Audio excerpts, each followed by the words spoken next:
अध्यक्ष महोदय, दुसरा माझा एक महत्त्वाचा प्रश्न आहे. मी खरं तर सदनाचा आभार मानतो. अध्यक्ष महोदय, मी सदनाचा आभार मानतो की मागच्या हिवाळी अधिवेशनामध्ये मी एक राज्य एक गणवेशाचा प्रश्न मांडला होता. मुख्यमंत्री साहेबांनी त्याची दखल घेतली. पण अध्यक्ष महोदय, मगाशी माझ्या पूर्वी बोलत असताना खरं तर शिक्षण धोरणाच्या संदर्भामध्ये ही धोरणं तयार कोण करते, एकदा अध्यक्ष महोदय आमच्या सर्वांची त्यांची गाठ घालून घ्या. मला त्यांना तीनच प्रश्न विचारायचे आहेत.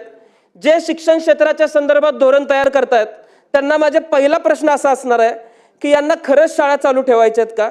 दुसरा माझा प्रश्न असणार आहे की यांना खरंच गोरगरिबांची पोरं शिकवायची आहेत का. आणि अध्यक्ष महोदय, माझा तिसरा प्रश्न असा असणार आहे, यांना खरंच मराठी भाषा टिकवायची आहे का. अध्यक्ष महोदय, मुंबईसारख्या ठिकाणी एका मराठी शाळेमध्ये एका प्रायव्हेट व्यक्तीला जर जागा देऊन तिथं बिल्डिंग उभा केली जात असेल तर शाळेच्या ठिकाणी अशी इमारत उभी राहतेच कशी. माझ्या पूर्वी वरुण सरदेसाई साहेब बोलत होते.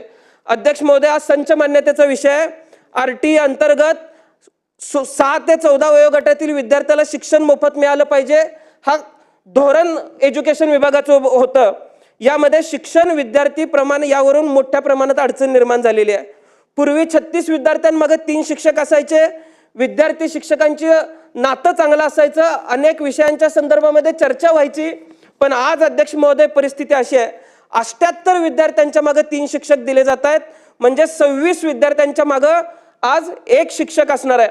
अध्यक्ष महोदय, एक शिक्षक 26 विद्यार्थ्यांवरती कसा लक्ष देऊ शकेल.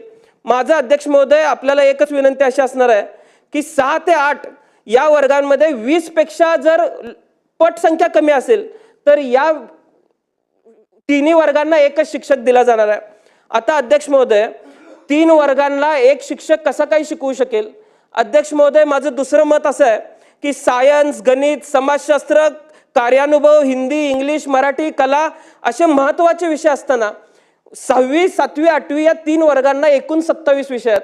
आता 27 विषय एक शिक्षक अध्यक्ष महोदय कसा शिकवेल, यावरती कुठेतरी विचार अध्यक्ष महोदय केला पाहिजे. आपला देश अमेरिकेसारखा झाला पाहिजे असं वाटतं लोकांना. आपला देश चायनासारखा झाला पाहिजे असं लोकांना वाटतं. पण तिथं 15 विद्यार्थ्यांमागे एक शिक्षक आहे, चायनामध्ये 17 विद्यार्थ्यांमागे एक शिक्षक आहे. त्यामुळं मी माझ्या पूर्वी काही लोक बोलत असताना डेटा सेंटर वगैरे झालं या बाबतीत शासनाचं अभिनंदन करत होते. पण अध्यक्ष महोदय, या बारीक गोष्टींवरती अध्यक्ष महोदय विचार केला पाहिजे. TETचा आज महत्त्वाचा प्रश्न आहे. 1 सप्टेंबर 2025ला TETची सक्ती केली. एकच अध्यक्ष महोदय माझी विनंती असणार आहे की 2 वर्षामध्ये 1 ते 8वी या वर्गांना शिकवणाऱ्या शिक्षकांना ही परीक्षा सक्तीची केलेली आहे आणि 53 वर्षापर्यंतच्या पुढच्या शिक्षकांना ही सक्तीची नसून पण त्यांना कुठल्याही पद्धतीची पदोन्नती दिली जाणार नाहीये. अध्यक्ष महोदय, आता MPSC असेल किंवा UPSC असेल, यामध्ये जर एखादा अधिकारी परीक्षा देऊन पुढे गेला तर पुन्हा आयुष्यभर त्याला कुठली परीक्षा देण्याची सक्ती नाही. मग शिक्षकांनाच अशा पद्धतीची सक्ती का. अध्यक्ष महोदय, जनगणना आली तर शिक्षक पाहिजे, निवडणूक आली शिक्षक पाहिजे, आज इन्व्हिजिलेशन कुठल्या तरी परीक्षेला द्यायचं म्हणलं तर शिक्षक पाहिजे. पण मग अशा वेळेस तुम्हाला शिक्षकांची अडचण का दिसत नाही. एक शिक्षक रोज तालुक्याच्या ठिकाणी जातो, त्याचा पूर्ण वेळ शिक्षण अधिकाऱ्याच्या ऑफिसच्या बाहेर बसून जातो.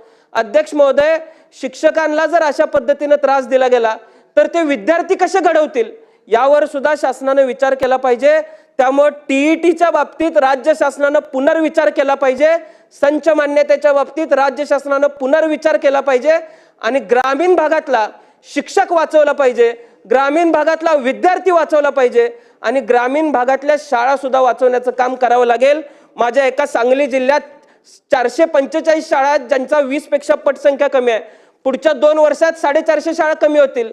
त्यामुळे या बाबतीत राज्य शासनाने विचार करावा एवढीच मी विनंती आज आपल्याला अध्यक्ष महोदय करतो आणि माझे 2 शब्द मी संपवतो. जय हिंद, जय महाराष्ट्र.